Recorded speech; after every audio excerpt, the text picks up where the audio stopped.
વાત કરીએ કોંગ્રેસ સાથે છેડો ફાડી અને રાજીનામું આપનાર અલ્પેશ ઠાકોર ભાજપમાં જોડાશે તેવી છેલ્લા ઘણા સમયથી વાતો વહેતી થઈ છે।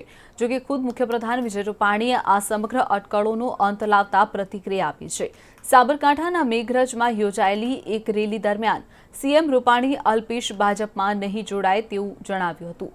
કોંગ્રેસ છોડવી અલ્પેશનો વ્યક્તિગત નિર્ણય છે તેવું પણ મુખ્યપ્રધાન વિજય રૂપાણીએ જણાવ્યું હતું। नहीं, अल्पेशનું કોઈ બીજેપીમાં જોડાવાની વાત નથી। અલ્પેશે પણ નિવેદન કરેલું છે, અમારી સાથે પણ કોઈ એમની વાત થઈ નથી। એમની કોંગ્રેસ સાથેની તકલીફો ઘણા વખતથી આપણે બધા જોતા હતા, સાંભળતા હતા અને એનો વ્યક્તિગત પ્રશ્ન છે, રાજીનામું આપવું નહીં આપવું, કોંગ્રેસમાં રહેવું નહીં રહેવું। પણ અલ્પેશ નહીં, ઘણા લોકો કોંગ્રેસથી નારાજ પોતાની નારાજગીઓ દેખાડી રહ્યા છે। સાહેબ, ઉત્તર ગુજરાતમાં અલ્પેશથી કોંગ્રેસ બીજેપીને કેટલો ફાયદો? બીજેપીના ફાયદા કરતાં કોંગ્રેસને નુકસાન કોંગ્રેસવાળાને પૂછો, કારણ કે કોંગ્રેસે જ આ બધાને જરૂર હતી ત્યારે આગળ કરીને 17ની ચૂંટણીમાં। પાટણમાં પક્ષ વિરુદ્ધ પ્રચાર કરવાના મામલે પ્રદેશ કોંગ્રેસ દ્વારા અલ્પેશ ઠાકોર વિરુદ્ધ ફરિયાદ દાખલ કરવામાં આવી શકે છે। પ્રદેશ કોંગ્રેસ દ્વારા કેન્દ્રીય મોવડી મંડળની પણ બેઠક યોજવામાં આવી શકે છે। મોવડી મંડળ દ્વારા શિષ્ટાચાર ઉલ્લંઘનની ફરિયાદ પણ થઈ શકે છે। ઉલ્લેખનીય છે કે અલ્પેશ ઠાકોર દ્વારા ગુરુવારે પાટણમાં કોંગ્રેસ વિરુદ્ધ પ્રચાર કરવામાં આવ્યો હતો, જેને લઈ અને કોંગ્રેસમાં ભારે ખળભળાટ મચી જવા પામ્યો છે। प्रदेश कांग्रेस जो फरियाद करे तो अल्पेश ठाकुर ने पक्षमांथी सस्पेन्ड करवामां आवी शके छे। हाल तो अल्पेश ठाकुर ने बिहारना सहप्रभारी पदेथी हटाववामां આવ્યા છે।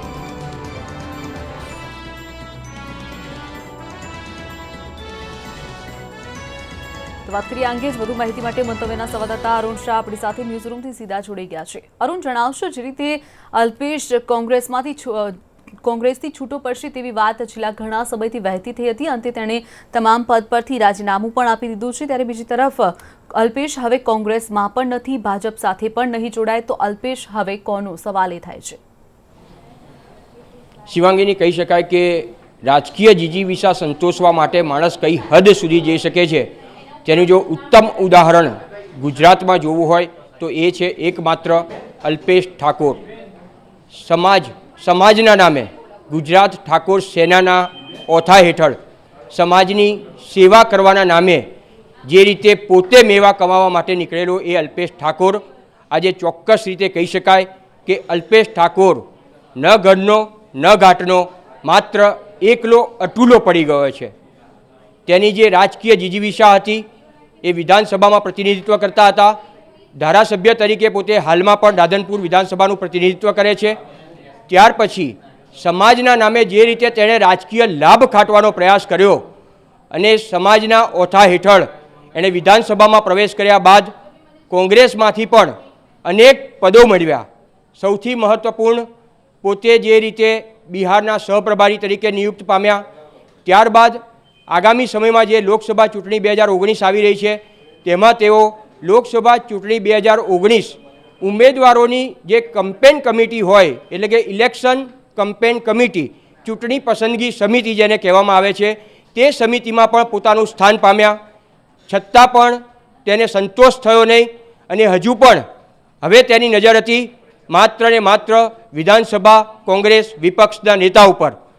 આ નેતા તરીકે બનવા માટે કોંગ્રેસ હાઈકમાન્ડ તરફથી જે રીતે ઇનકાર કરવામાં આવ્યો અને ત્યારબાદ અલ્પેશ ઠાકોરે કોંગ્રેસના પદેથી તમામ પદો પરથી રાજીનામું આપવાનો નિર્ણય કર્યો અને સોશિયલ મીડિયાના માધ્યમથી નહીં પક્ષની પાર્ટીને લેટર આપીને પરંતુ માત્ર ને માત્ર સોશિયલ મીડિયાના માધ્યમથી એક પત્ર લખીને તેની રાજીનામું તમામ પદ ઉપરથી આવ્યું હોવાનું તેણે લેખિતમાં જણાવ્યું છે।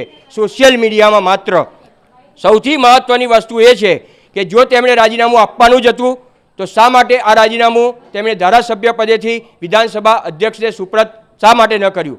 જો તેઓ પ્રજાની સેવા કરવા નીકળ્યા છે તો હવે પછી સમાજની સેવા કરવા નીકળ્યા છે તો ધારાસભ્ય તરીકે તેઓએ ચાલુ રાખવાનું શા માટે પસંદ કર્યું? જો તેઓ કોંગ્રેસથી નારાજ હોય તો કોંગ્રેસના પ્રતીક ઉપર ધારાસભ્ય પદે ચૂંટાયા ત્યારે તેમણે ધારાસભ્ય પદ તરીકે ચાલુ રહેવાનું શા માટે પસંદ કર્યું? બીજી વાત, કોંગ્રેસમાંથી તેઓ અળગા થયા છે, બીજી બાજુ તેમણે ભાજપના સંપર્કો પણ ચાલુ રાખ્યા, ભાજપના નેતાઓની મુલાકાત પણ ચાલુ રાખી. એટલે એક રીતે કહી શકાય કે બે હાથમાં લાડુ લેવાનો પ્રયાસ અલ્પેશ ઠાકોર દ્વારા ચાલુ રહ્યો. હાલના તબક્કે જોઈએ તો ચોક્કસ રીતે કોંગ્રેસ હાઈકમાન્ડ પણ કોંગ્રેસ હાઈકમાન્ડ સંપૂર્ણતઃ ગાંધીનગરથી શરૂ કરીને દિલ્હી દરબાર સુધી અલ્પેશ ઠાકોર ઉપર ખપા છે. અને એના જ કારણે બિહારના સહપ્રભારી તરીકે હટાવાયા બાદ હવે હાઈકમાન્ડે તેના ધારાસભ્ય પદેથી પણ સસ્પેન્ડ કરવા માટેની કાર્યવાહીના ચક્રો ગતિમાન કર્યા છે. મહત્વપૂર્ણ રીતે જોઈએ તો હવે તેઓ ન ઘાટના ન ઘાટના, કારણ કે ભાજપ તરફથી બી તેમના જે પ્રવેશના દ્વાર હતા એ ચોક્કસ રીતે આજે જે રીતે રાધનપુરમાં જે રીતે સભામાં મુખ્યપ્રધાન વિજય રૂપાણીએ જે પ્રતિક્રિયા આપી છે અને તેમાં જે વાત કરી છે કે અલ્પેશ ભાજપમાં સમાવવાનો કોઈ શક્યતા નથી. એટલે એક રીતે કહી શકાય કે કોંગ્રેસ હાઈકમાન્ડ પણ અલ્પેશ ઠાકોર ઉપર હાલના તબક્કે ખફા છે અને તેના પગલે ધારાસભ્ય તરીકે સસ્પેન્ડ કરવાની કાર્યવાહીના ચક્રો ગતિમાન કર્યા છે. બીજી બાજુ અલ્પેશ ઠાકોર માટે જોઈએ તો ભાજપમાં જે સામેલ થવાનો માર્ગ હતો એ ભાજપ હાઈકમાન્ડે પણ હવે ચોક્કસ રીતે બંધ કરી દીધો છે. એટલે એક રીતે કહી શકાય કે સમાજના નામે સેવા કરવાના બહાને મેવા ખાવા નીકળેલા આ અલ્પેશ ઠાકોર ચોક્કસ રીતે હાલના તબક્કે એકલા અટુલા પડી ગયા છે. એટલું જ નહીં, ઠાકોર સેનાના નેજા હેઠળ જે બહાના હેઠળ તેઓ લાભ ખાટવા માટેના પ્રયાસ કરતા હતા એ ઠાકોર સેના પણ હવે અલ્પેશ ઠાકોર સાથે છે નહીં. એનું ઉત્તમ ઉદાહરણ છે બનાસકાંઠા જુઓ, સાબરકાંઠા જુઓ, મહેસાણા જુઓ, પાટણ જિલ્લા જુઓ. તમામ જિલ્લામાંથી ઠાકોર સેના દ્વારા અલ્પેશ ઠાકોરનો ઉગ્ર વિરોધ કરવામાં આવ્યો છે. એટલે ચોક્કસ રીતે આજના તબક્કે જોઈએ, હાલની ઘડીએ જોઈએ, અલ્પેશ ઠાકોર એકલા અટુલા પડી ગયા છે. સમાજ પણ તેનાથી હવે વિમુખ થઈ ગયો છે, સમાજ પણ તમામ બાતોથી તે માહિતગાર થઈ ગયો છે. એટલે હવે અલ્પેશ ઠાકોર ક્યાંના રહેશે એ આવનારો સમય બતાવશે. લોકસભા ચૂંટણી 2019માં તેઓ કોંગ્રેસને સમર્થન કરે, ભાજપને સમર્થન કરે, અપક્ષને સમર્થન કરે, કોઈપણ સંજોગોમાં તેમની કારી ફાવશે નહીં. હાલના તબક્કે કહી શકાય ચોક્કસ રીતે અલ્પેશ ઠાકોર એકલા અટુલા. બિલકુલ અરુણ, જોડાવા બદલ અને માહિતી બદલ આપનો આભાર. વાત કરીએ અલ્પેશ ઠાકોર, જે રીતે એકલો અટુલો અલ્પેશ, હવે અલ્પેશનું ભાવિ હાંસિયામાં ધકેલાયું હોય તેવું લાગી રહ્યું છે. ઉલ્લેખનીય છે કે જે રીતે દારૂબંધી અને આ તમામ રોજગારીની વાતો લઈ અને ક્ષત્રિય ઠાકોર સેનાનો એક ચહેરો જે રીતે આંદોલનકારી તરીકે ઉભરી આવ્યો હતો, ત્યારબાદ તેણે કોંગ્રેસમાં જોડાઈ અને ધારાસભ્ય પદ ગ્રહણ કર્યું હતું. ત્યારબાદ છેલ્લા ઘણા સમયથી અલ્પેશ કોંગ્રેસ છોડશે તેવી વાતો વહેતી થઈ હતી, ત્યારે અંતે તેણે કોંગ્રેસમાંથી તમામ પદ પણ છોડી દીધું છે. પરંતુ ધારાસભ્ય પદ પર હજુ પણ તેઓ યથાવત છે, ત્યારે હવે તેનું ભાવિ શું તેની ઉપર પ્રશ્નાર્થ ઊભો થયો છે.